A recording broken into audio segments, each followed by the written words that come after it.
Hello friends, welcome back to NS English Academy. This is Sonia. Guys, today we are going to discuss dramatic monologue in English literature. Yes guys, dramatic monologue in English literature in detailed manner because the examiner has asked questions from this topic several times. So there is a high chance they will ask again in the future upcoming UGC NET English exam. So be prepared for it. And basically guys, in today's session, we will cover the origin of the dramatic monologue, its feature, as well I'll provide you a list of famous monologue along with their year of publication, famous lines, and the author who wrote them. So stay tuned till the video end because to get a complete understanding, right? So guys, basically I start from the origin of dramatic monologue, right? जो dramatic monologue है is a poetic form. इसे क्या बोलते हैं? एक ये poetic form होता है where a single speaker address a silent और पैसिव लिसनर. यहाँ पे आपका जो सिंगल स्पीकर है वो क्या एड्रेस, किसको एड्रेस करता है? अ साइलेंट और पैसिव लिसनर को बेसिकली यहाँ पे एड्रेस किया जाता है इन ड्रामेटिक मोनोलॉग में, रिवील करने के लिए, बताने के लिए aspects of their character through the speech, right. And it is different from the soliloquy. इसको सॉलिगाय से अलग माना जाता है क्योंकि जो स्पीकर होता है इसके अंदर इज नॉट अलोन, वो अलोन नहीं होता but is addressing another character और ऑडियंस. सो इसी वजह से इसको सॉलिगाय से डिफरेंट माना जाता है, right. So guys, let's talk about the roots. जो इसकी रूट्स है वो कहाँ से आ रही है?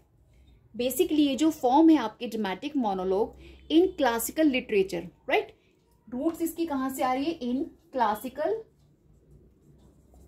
Literature, right. Basically I am talking about ancient Greek and Roman drama. Ancient Greek and Roman drama. तो यहां से बेसिकली ये रूट है इसकी आपकी ड्रामेटिक मोनोलॉग की. बट बिकॉज पर्टिकुलरली पॉपुलर हो रहा है ये during the Victorian era. And if I talk about the इसका जो पॉपुलराइजेशन है और हमें यहीं से मतलब है बेसिकली जो ड्रामेटिक मोनोलॉग है कहाँ से वो पर्टिकुलरली पॉपुलर हो रहे हैं. So this is the main thing you will have to make a note of it. Okay, so popularised हो रहे हैं ये आपके during the Victorian era. Okay, so popularised during Victorian era in English literature. And if I talk about the timeline of Victorian era, then 1837 to 1901. This is the timeline of Victorian era. Remember, this question also can be asked in UGC NET many times, right? Chronology में and matchings में आपको question देखने मिलता है, तो आपको timeline भी पता होना चाहिए क्योंकि आफ्टर द विक्टोरियन इरा 1901 से आपका मॉडर्न एज स्टार्ट हो जाता है, right. So let's discuss ahead. So guys, let's discuss father of the dramatic monologue, right. Father of the dramatic monologue मैंने यहाँ पे शॉर्ट में लिख दिया, कंफ्यूज मत होइएगा. Dramatic monologue. So we have Robert Browning, right. Robert Browning. Guys देखिए, अभी जो आपका 7 जनवरी को एग्जाम कंडक्ट हुआ इंग्लिश लिटरेचर का, वहां पर भी रॉबर्ट ब्राउनिंग के आप बेसिकली जो ड्रामेटिक मोनोलॉग से आपको पर्टिकुलर एक क्वेश्चन मिला हुआ था. एंड अगर आपको सिर्फ इतना भी पता था, टाइटल बेस्ड भी अगर आपको पता था कि इट इज मोनोलॉग, तो आप आंसर कर जाते और किया भी होगा बहुत से बच्चों ने. तो I am just telling you how important this video for you upcoming UGC NET English exam पर perspective, right. So basically Robert Browning considered the father of dramatic monologue. And if I talk about the timeline of Robert Browning 1812 to 1889, remember the timing line, okay. As I told you, major writers की जो timelines होती हैं आपको पता होनी चाहिए. यहाँ से भी आपके क्वेश्चन बनते हैं क्योंकि आपको पता है small things lead you towards the great success. तो यही छोटी छोटी चीजें हैं जो आपको माइंड में रखनी है एंड ये आपको लीड करती हैं towards the crack your UGC NET English exam and other competitive exams of English literature, right. So I'm just talking about the Robert Browning who is considered the father of dramatic monologue. चलिए अब हम लोग discuss करते हैं थोड़ा little bit about Robert Browning. Right. So guys, Robert Browning जो है is recognised as the father of dramatic monologue due to his mastery in presenting psychological complexity through his speakers. तो इन्होंने मास्टरी की है और प्रेजेंट करने में, जहाँ ये प्रेजेंट करते हैं, साइकोलॉजिकल कॉम्प्लेक्सिटी आपको देखने मिलेगा थ्रू हिज स्पीकर्स. जो इनके स्पीकर्स होते हैं इन ड्रामेटिक मोनोलॉग में, जो इनके ड्रामेटिक मोनोलॉग है, जहाँ से बेसिकली इनको हम father of dramatic monologue consider करते हैं. तो यही रीज़न है वो इसका कि कहीं ना कहीं इन्होंने मास्टरी की हुई है प्रेजेंट करने में साइकोलॉजिकल कॉम्प्लेक्सिटी को थ्रू हिज स्पीकर. क्योंकि एज आई टोल्ड यू, यहाँ पे स्पीकर का रोल होता है ड्रामेटिक मोनोलॉग में, और साइलेंट, आपका जो साइलेंट लिसनर होता है उसके लिए यहाँ पे एड्रेस किया जाता है. तो अगर मैं इनके वर्क्स की बात करूँ तो जो इनके वर्क्स हैं उसमें आपको देखने मिलेगा psychological introspection, right, and irony आपको देखने मिलेगी as well. Browning's dramatic monologues provide insight into the speaker's character while leaving room for the audience to interpret the deeper truth, right. Please make a note of it. जो मैं line आपको यहाँ पे बोल रही हूँ बहुत ही इंपॉर्टेंट है रिगार्डिंग रॉबर्ट ब्राउनिंग, क्योंकि जो रॉबर्ट ब्राउनिंग्स के ड्रामेटिक मोनोलॉग है वो हमें प्रोवाइड करते हैं, क्या प्रोवाइड करते हैं, insight into the speaker's character while leaving room for the audience to interpret the deeper truth, right.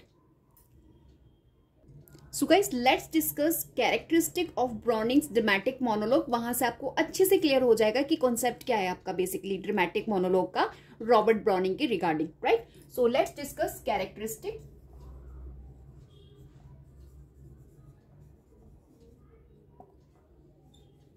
Of ब्राउनिंग्स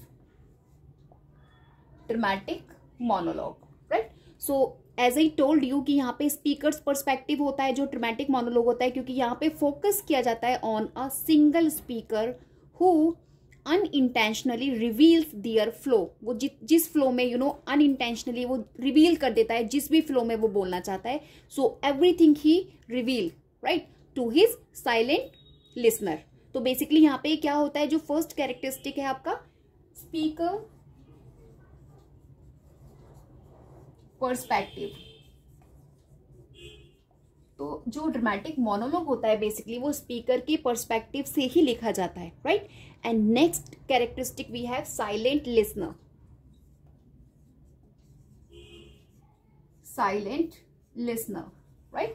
so silent listener हमें यहाँ पे देखने के लिए मिलेगा. Okay, so implied audience, basically silent listener में बात होती है इम्प्लाइड ऑडियंस की whose reactions are inferred, right.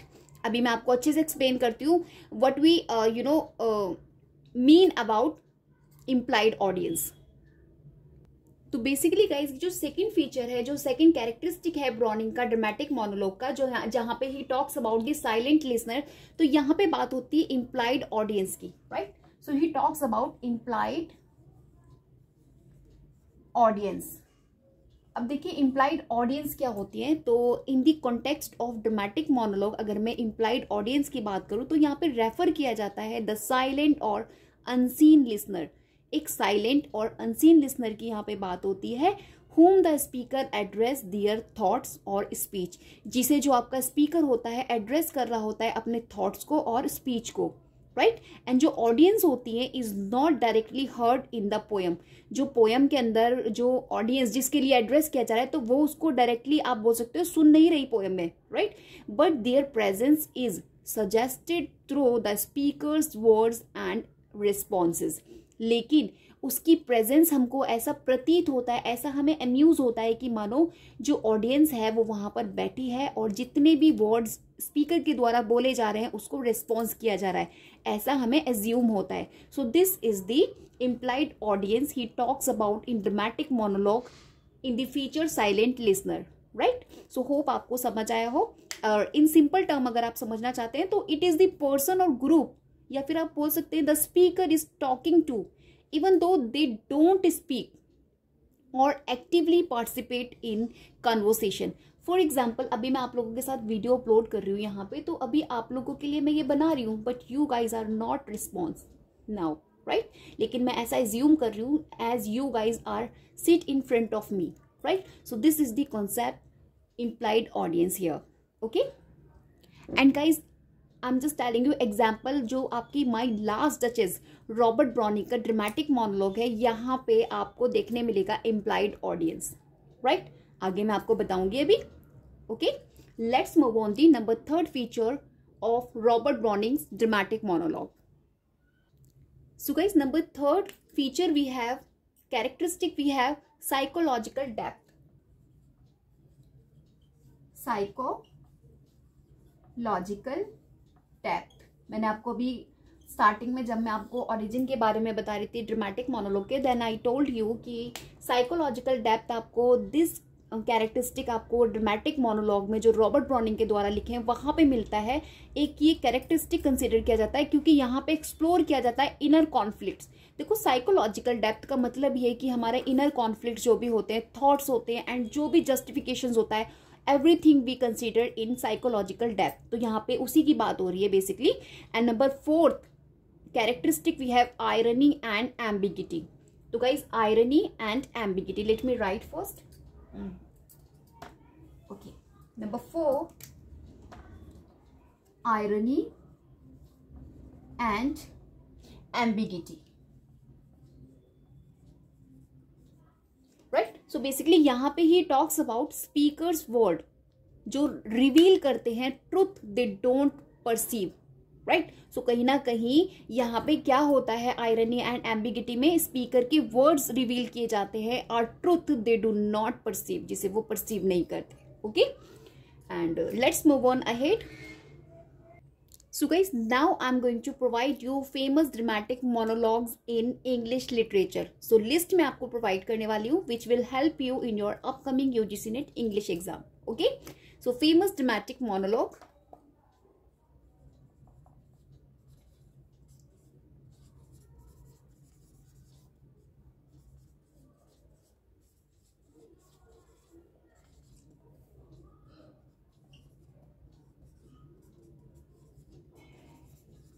Right?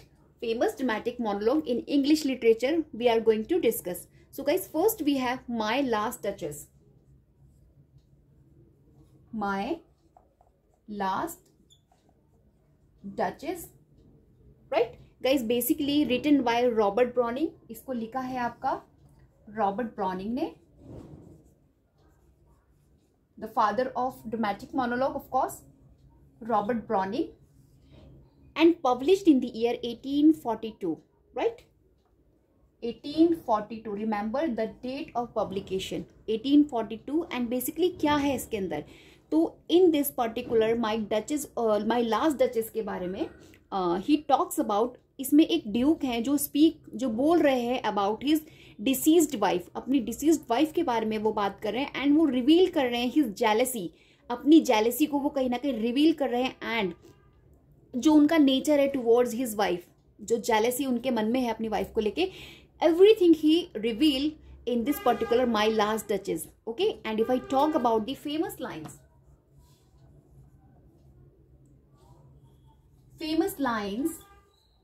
so we have that is my last duchess painted on the wall, right? तो वो बताता है यहाँ पे, जो स्पीकर है वो बोलता है देखो ये मेरी वो लास्ट डचेस है जो पेंटेड है ऑन द वॉल. यहाँ पे वो बता रहा है, किसको बता रहा है? साइलेंट लिसनर को. Okay, so that is my Last duchess. I am just writing here, that is my Last duchess painted on the wall. Painted on the wall.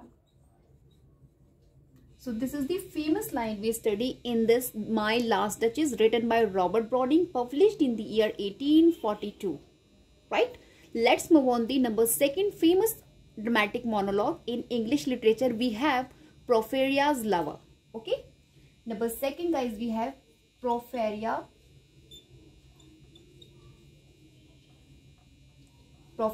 Lover. This is also dramatic monologue written by Robert Browning. Again, it is also written by Robert Browning, published in the year 1836. Remember, 1836. Okay? And what is inside this particular? तो इसके अंदर एक lover है जो strangle प्रोफेरियाज है. To preserve कर रही है a perfect moment of love. तो यहाँ पे एक प्रोफेरियाज लवर, जैसे कि इसका टाइटल है, तो यहाँ पे क्या है, एक लवर है और किस तरीके से वो जो मोमेंट है, उसके मोमेंट ऑफ लव है, तो उसको वो यहाँ पर क्या कर रही है, प्रिजर्व कर रही है, right. And if I talk about the famous line of Porphyria's lover, then we have and thus we sit together now and all night long we have not stirred. I am writing here. So guys, I have written the lines from Porphyria's Lover. Publish हो रहा है आपका 1836 में, written by Robert Browning, and this is the famous line. And thus we sit together now, and all night long we have not stirred. Right? So this is the second dramatic monologue written in English literature by Robert Browning. Okay? Let's move on the number third dramatic monologue. We have The bishop orders his tom. Okay, so let me arrange the space first. Now I'm just writing number, guys. Third we have the bishop orders his tom. The bishop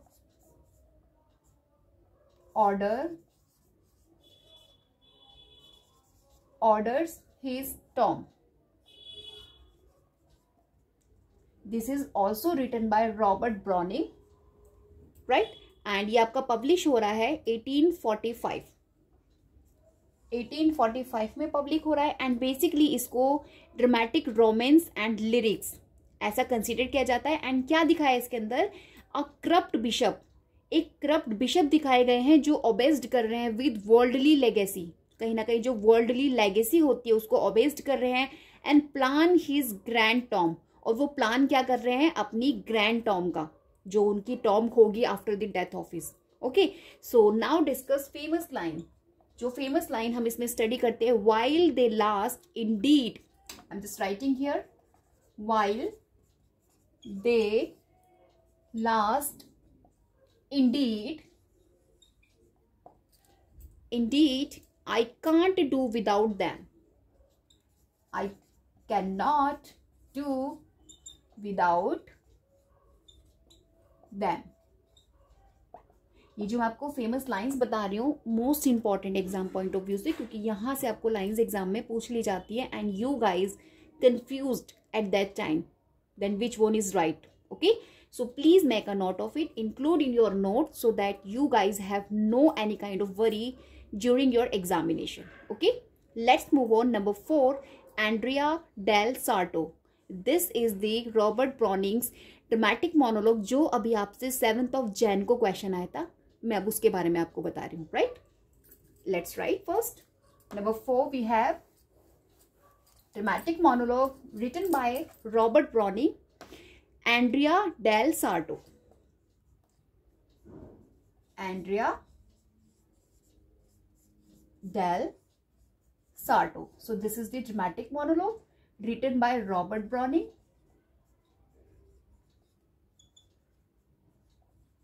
Right, and publish हो रहा है आपका 1855 में. Right, and basically guys, यहाँ से 7th of Jan को जो भी आपका एग्जाम हुआ है इंग्लिश लिटरेचर का, यूजीसी नेट का क्वेश्चन आपको यहीं से मिला था. ये क्वेश्चन आपसे पूछा गया था, ये टाइटल आपको दिया था एंड पूछा गया था ड्रामेटिक मोनोलॉग कौन सा है इसमें से. Okay, then you will have to find out. So basically इसके अंदर क्या बात हो रही है, तो यहाँ पे एक सेल्फ रिफ्लेक्टिव पेंटर है, इटालियन पेंटर आप बोल सकते हैं, ये जो एंड्रिया डेल सार्टो है, this is the name of Italian painter. यहाँ पे वो लैमेंट्स कर रहे हैं his unfulfilment potential and troubled marriage के बारे में. यहाँ पे वो क्या कर रहे हैं, of course he reveals his potential and troubled marriage के बारे में. अनफुलफिल्ड जो पोटेंशियल है इनकी मैरिज को लेके, उसी को ये यहाँ पे बेसिकली लैमेंट कर रहे हैं. कौन लैमेंट कर रहे हैं, Andrea del Sarto the Italian painter. Right, इसमें टॉक बातें हो रही है. And now I discuss about the famous line we study in this particular dramatic monologue. Ah but a man's reach should exceed his grasp, or what's a heaven for? This is the famous line. I'm just writing here. Famous line. Oh, but a Man's reach should exceed, right, his grasp, or what's a heaven for, or what's a heaven for, right? So यहाँ पे वो question put कर रहे हैं and this is the famous line we study in Andrea del Sarto, Robert Browning's dramatic monologue published in the year 1855, right? Guys, let's move on the another famous dramatic monologue written by Alfred Lord Tennyson, Ulysses. Okay, let me arrange first and then I'll write for you. Stay tuned with me because so many important things you will find out with this video. So guys, let's discuss Ulysses. Okay, मैं इसको clean करती हूँ ना, then थोड़ा सा wait है, that is why मेरा एकदम से मार्कर चलता नहीं है, तो I just wait a second to write. Okay, so Ulysses जो है आपका, ये अल्फ्रेड लॉर्ड टेनिसन ने लिखा है. Alfred Lord Tennyson, we study him in Victorian era. Robert Browning, Tennyson, these two dramatic monologue के लिए जो फेमस हैं, हम इनको विक्टोरियन इरा में स्टडी करते हैं. As I told you beginning of my video कि जो विक्टोरियन इरा है, दिस इज द इरा जहां पे आपका जो ड्रामेटिक मोनोलॉग है पॉपुलराइज्ड हो रहा है, फेमस हो रहा है, right? So remember the fact जो मैंने आपको बताया वीडियो में. And let's discuss Ulysses. और मैं आपको बता दूं, यूलिसिस से पर्टिकुलर क्वेश्चन आपका टेनिसन से यहाँ से क्वेश्चन एग्जाम में पूछा जा चुका है. यूजीसी नेट में भी रिसेंटली ही पूछा है कि व्हाट इज इट, तो आपको यहाँ पे बताना था कि it is a dramatic monologue. Option में था ये, right? So make a note of it. मैं जितनी भी आपको इन्फॉर्मेशन दे रही हूँ, ट्रस्ट मी, रेलिवेंट है एंड टू द पॉइंट है. आपको इससे बाहर एग्जाम में कुछ नहीं मिलने वाला, ट्रस्ट मी. अगर आप इन सभी को डेडिकेशन के साथ स्टडी करते हैं, आई डोंट थिंक सो कि आपको एग्जाम में क्वालिफाई होने से anybody can stop, right? So let's go ahead. Ulysses Alfred Lord Tennyson का पब्लिश हो रहा है आपका 1842 में. 1842, रिमेंबर, सेम ईयर जब आपका जो रॉबर्ट ब्राउनिंग का, अभी मैंने स्टार्टिंग में माई लास्ट डचेस, वो भी सेम ईयर ही पब्लिश हो रहा है आपका. एंड नाउ यूलिसिस भी आपका 1842 में पब्लिश हो रहा है. क्या है इसके अंदर? बेसिकली एन एजिंग यूलिसिस है. यहाँ पे एक एज हो गई है उनकी. जो यूलिसिस है रिफ्लेक्ट कर रहे हैं ऑन हिज रेस्टलेस स्पिरिट, क्योंकि उन्होंने अपनी लाइफ में कभी भी रुकना नहीं सीखा. ही जस्ट वॉन्ट कि मैं रेस्ट नहीं लेना चाहता. उनकी इतनी एज हो गई है, इवन देन ही थिंक कि मेरे को अभी भी रेस्टलेस नहीं होना, मुझे एक रेस्टलेस स्पिरिट नहीं बनना. And desire for new adventures, और उनकी अभी भी डिजायर है एडवेंचर्स पे जाने की. आपने मोस्टली देखा होगा when we are cross 50 years, तो उसके बाद हम लोग एडवेंचर लाइफ को कहीं ना कहीं अवॉइड करने लगते हैं. But if I talk about the Ulysses, so this is the difference between other people and Ulysses यहाँ पे, कि ये जो बंदा है यूलिसिस, ही रिफ्लेक्ट्स कहीं ना कहीं ये रेस्टलेस स्पिरिट को क्या कर रहे हैं, यहाँ पे रिफ्लेक्ट कर रहे हैं. एंड ये बता रहे हैं कि किस तरीके से इनकी डिजायर है फॉर न्यू एडवेंचर की, right? He just don't think about his age, कि किस एज में है ये, इनको एज से कोई लेना देने नहीं है. ही जस्ट टॉक अबाउट अपने न्यू एडवेंचर की ये बात बता रहे हैं, और एक ऐसे स्पिरिट की कामना कर रहे हैं जो एक रेस्टलेस है, जिसको आराम बिल्कुल नहीं करना, right? So this is the आप बोलेंगे dramatic monologue. It is basically ये इनकी एक पोएम है एंड ड्रामेटिक मोनोलॉग में हम इसको कंसीडर करते हैं, राइट? यूलिसिस को. एंड इसकी अगर मैं फेमस लाइन की बात करूं, to strive to seek, I am just writing here famous line. To strive, strive का मतलब होता है ना work hard. To strive, to seek, to find, and not to yield.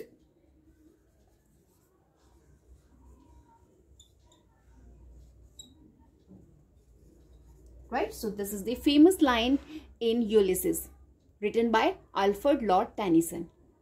Okay? Let's move on ahead. Another major dramatic monologue written in Victorian era.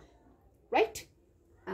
Not in Victorian Ira actually मैं कहूँगी आपसे, क्योंकि जो विक्टोरियन इरा है वो आपकी 1837 to 1901 है। और अगर मैं आपसे टी.एस. इलियट का the love song of J Alfred Prufrock की बात करूं तो ये आपका आई डोंट थिंक कि विक्टोरियन में आ रहा है, क्योंकि 1915 में ये आपकी आ रही है, तो ये आपका मॉडर्न एज में आ रहा है, क्योंकि हम मॉडर्न एज में टी.एस. इलियट को स्टडी करते हैं, right. So I am just writing here, don't go anywhere, okay. So, the love song of J. Alfred Prufrock. The love song J. Alfred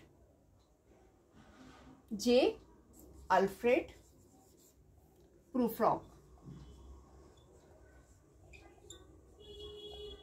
So guys, ये भी आपका एक dramatic monologue में consider किया जाता है, famous dramatic monologue written by T.S. Eliot, published in the year 1915, remember, okay, and written by, and this is the title, author and year of publication, and now I'm going to discuss brief about it. So क्या है इसके अंदर, तो इसमें आपको दिखाया एक modernist monologue इसको कंसिडर किया जाता है, वेयर प्रूफ्रॉक, ये जो बंदा है प्रूफ्रॉक, जो अभी एज ए टाइटल में आपने देखा है, प्रूफ्रॉक जो है रिवील्स हिज एंजाइटी, ये अपनी एंजाइटी को यहाँ पे रिवील कर रहा है, इन डिसीजन को रिवील कर रहा है, एंड आइसोलेशन को रिवील कर रहा है यहाँ पे। सो पर्टिकुलर प्रूफ्रॉक के इनर थॉट और जो भी ये मतलब रिवील कर रहा है एंजाइटी एंड एवरीथिंग, यहाँ पे आपको देखने को मिल जाएगी। और अभी जो मैं आपसे इन स्टार्टिंग में साइकोलॉजिकल डेप्थ की बात कर रही थी, जो कैरेक्टरिस्टिक आपको मैंने बताया था रॉबर्ट ब्राउनिंग के ड्रामेटिक मोनोलॉग का, this is the example of it. ये जो आपका love song of J Alfred Prufrock है, ये एग्जाम्पल है आपका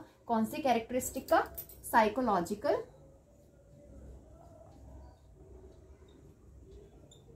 डेप्थ आपको यहाँ देखने मिल जाएगी इस पर्टिकुलर ड्रामेटिक मोनोलॉग पे। And if I talk about the famous line, do I dare disturb the universe, क्या मेरी हिम्मत है कि यूनिवर्स को मैं डिस्टर्ब कर दूं, this is the famous line you study in the love song J Alfred Prufrock. Remember the famous line, I am just mentioning, I am just writing here, do I dare disturb the universe, right? So this is the famous line, basically यहाँ पे question put हो रहा है, and famous line of the love song of J. Alfred Prufrock, published 1915, poetry magazine में इसको publish कराया, and T.S.. Elliot ने इसको लिखा है, राइट। Let's discuss another dramatic monologue, Fra Lippo Lippi, okay, Fra Lippo लिपि, फ्रा लिप्पो लिपि, okay, and this is written by Robert Browning.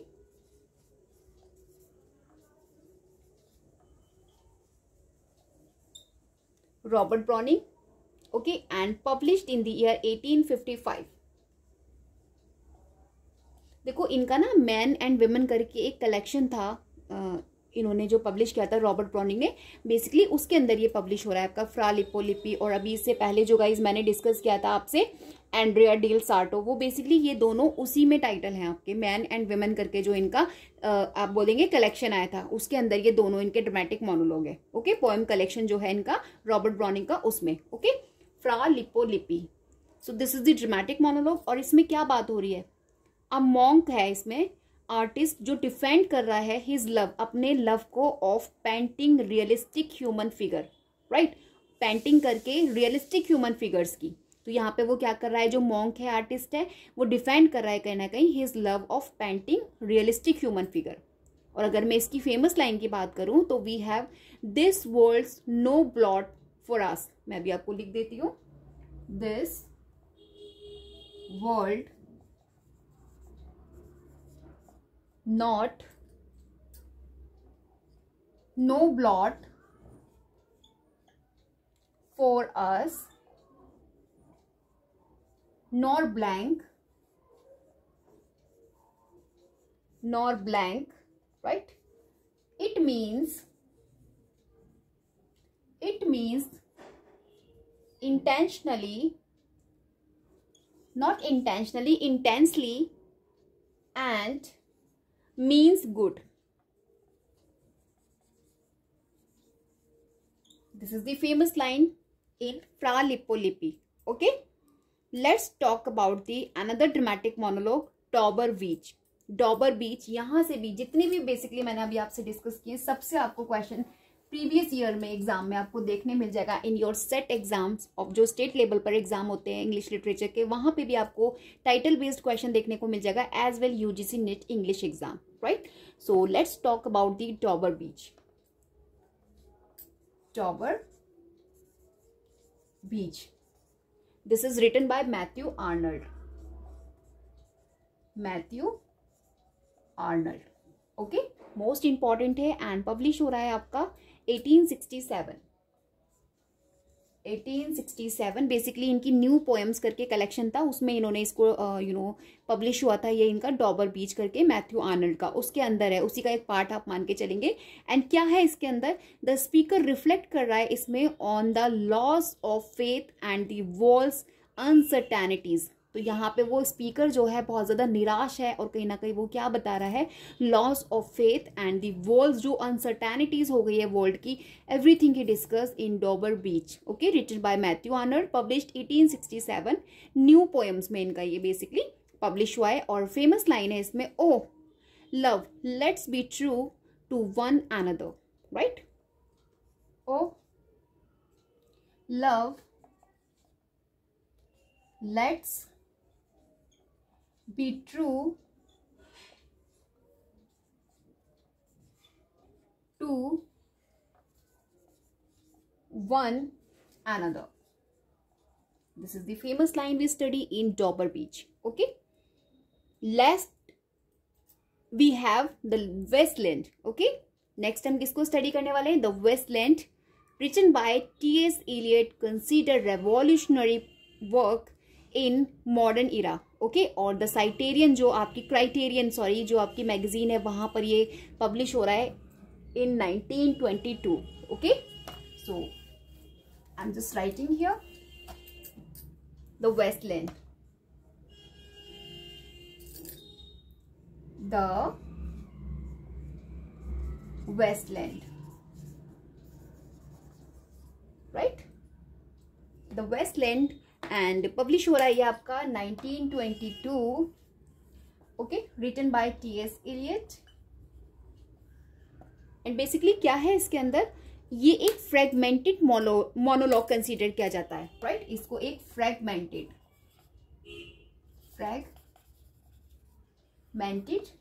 Monologue consider किया जाता है. और यहाँ पे कैप्चर किया गया है the spiritual crisis of post war Europe, right. And अगर मैं इसकी फेमस लाइन की बात करूं, then we have April is the cruellest month, जो एग्जाम में आपसे ऑलरेडी पूछी जा चुकी है. Okay, so famous line we have April is the cruellest month, breeding lilicas,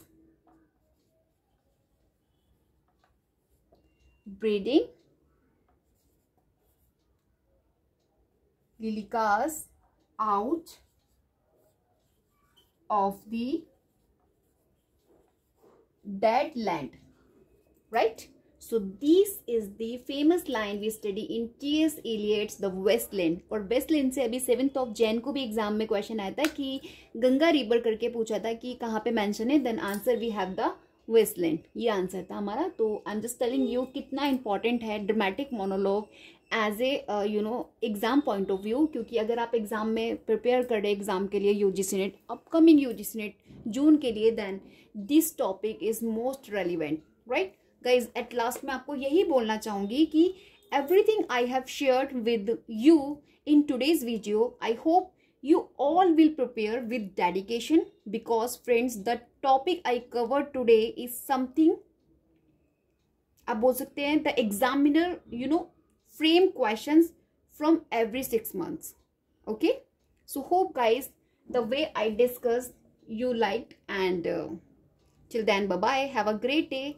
Please do like my video. If you not if you think कि ये अच्छी नहीं है तो आप नहीं करेंगे, I understand, लेकिन if you think कि it is good for you, then please like my video as well. Do subscribe my channel if you not yet. Okay, in the hope we will meet in next video. Till then, bye bye.